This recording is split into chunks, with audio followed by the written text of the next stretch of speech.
더불어민주당 전당대회가 한 달여 앞으로 다가온 가운데 어제 차기 당권 주자들이 처음으로 한자리에 모였습니다. 이 자리에서 정청래 전 대표를 향한 집중 포화가 쏟아졌는데요. 정 전 대표가 조금 전 국회에서 당대표 연임 도전을 공식 선언했습니다. 문승진 기자, 가장 늦게 출마 선언을 한 만큼 어떤 메시지를 내놓을지가 관심이었는데요.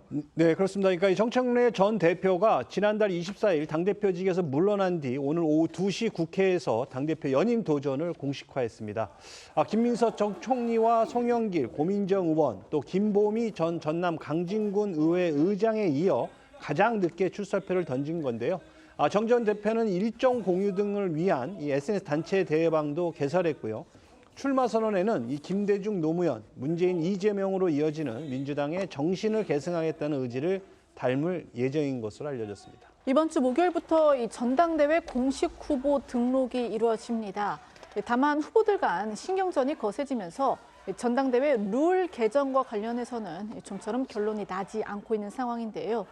10월까지는 결론을 내겠다는 방침이지만 진통이 이어질 전망입니다. 한편 어제 처음으로 민주당 당권주자 5명이 한자리에 모였는데요. 후보들 간 신경전이 이어지면서 전당대회 경선 현장을 방불케 했습니다. 특히 정청래 전 대표와 김민석 전 총리의 날선 공방이 이어졌는데요. 어제 현장 모습부터 함께 보겠습니다.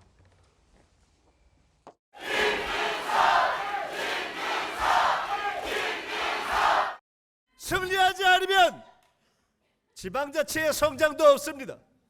승리하지 않으면 이재명 정부의 성공도 없습니다. 반드시 우리 당의 지지율을 제가 당대표가 되고 3개월 안에 확실하게 국민의힘과의 격차를 벌려서 이기는 민주당을 다시 만들어 내겠습니다.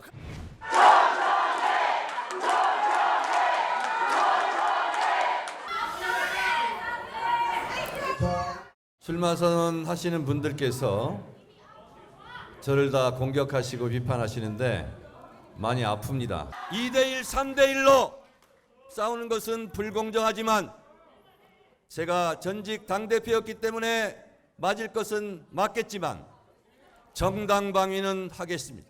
선거 때 탈당하고 남의 당 후보를 돕고 무소속으로 출마하는 것, 그것이 최악의 자기 정치입니다.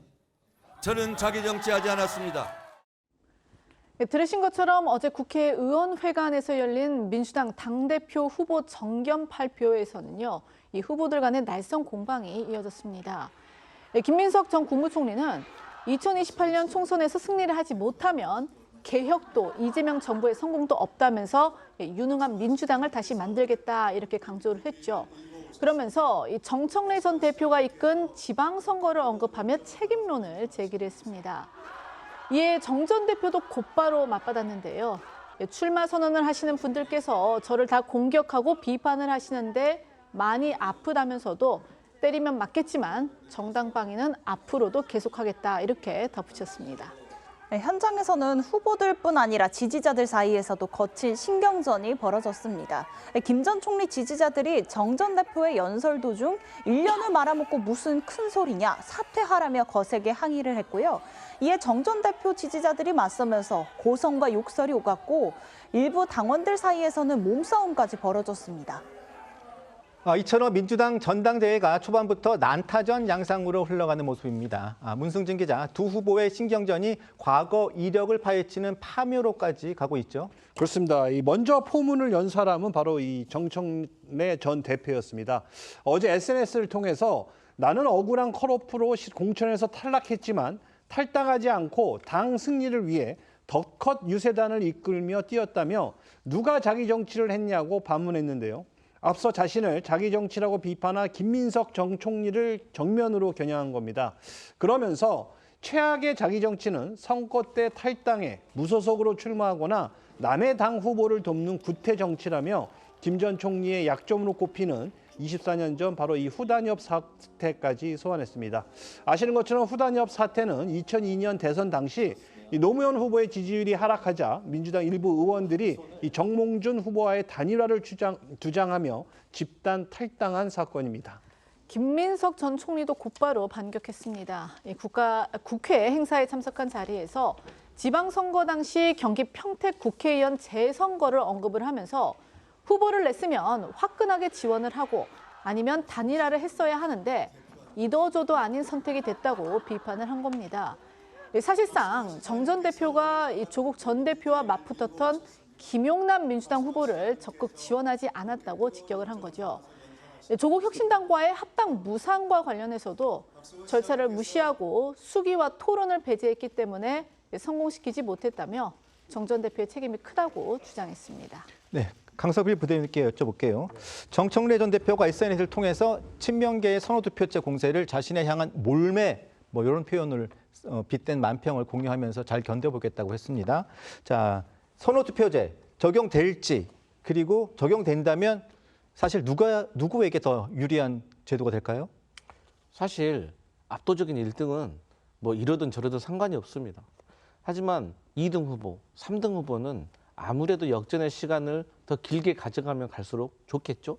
그런 차원에서 본다면 결선 투표라는 거는 한 명이 과반수를 점하지 못하면 1위, 1, 2, 2위가 올라가서 다시 투표를 해야 되기 때문에 아무래도 2위, 3위 후보들은 결선 투표제를 더 선호할 겁니다. 근데 이 논란이 너무 길어지면 이게 볼썽사납잖아요. 그렇기 때문에 저는 여기서 선호 투표제 대신에 결선 투표로 갑시다. 더 이상 싸우지 맙시다. 라고 하는 사람이 압도적인 1위 후보라는 걸 증명하는 길이다. 그렇게 봅니다. 근데 집권 여당의 전당대회가 이제 17일까지 진행이 될 텐데 우리가 매일 저 소리를 들어야 되나 싶습니다. 지금 뭐 국가적으로 중요한 일도 많고 여당이 해야 될 일이 꽤 많습니다만은 과거에 누구를 지지했고 왜 당 나갔냐 이 문제로만 아마 TV 토론 이야기하면 세게 붙을 것 같아요. 결국은 어떤 집권 여당이 미래에 대한 비전이나 이런 것 없이 결국 파묘 논쟁으로 이어지게 될 경우에 이 전당대회 이후에 저는 후유증이 더 걱정이 됩니다. 왜냐하면 지금 보니까 굉장히 감정의 골도 깊어지는 것 같아요. 지지층들 간에. 옛날에 이제 민주당과 열린우리당이 분당할 때도 뭐 비슷한 사례가 있었는데 과연 이번 문제를 제대로 관리하지 못한다 그러면 집권 여당이 앞으로 함께 하기는 굉장히 어려운 국면으로 가는 것이 아닌가라는 걱정을 해봅니다.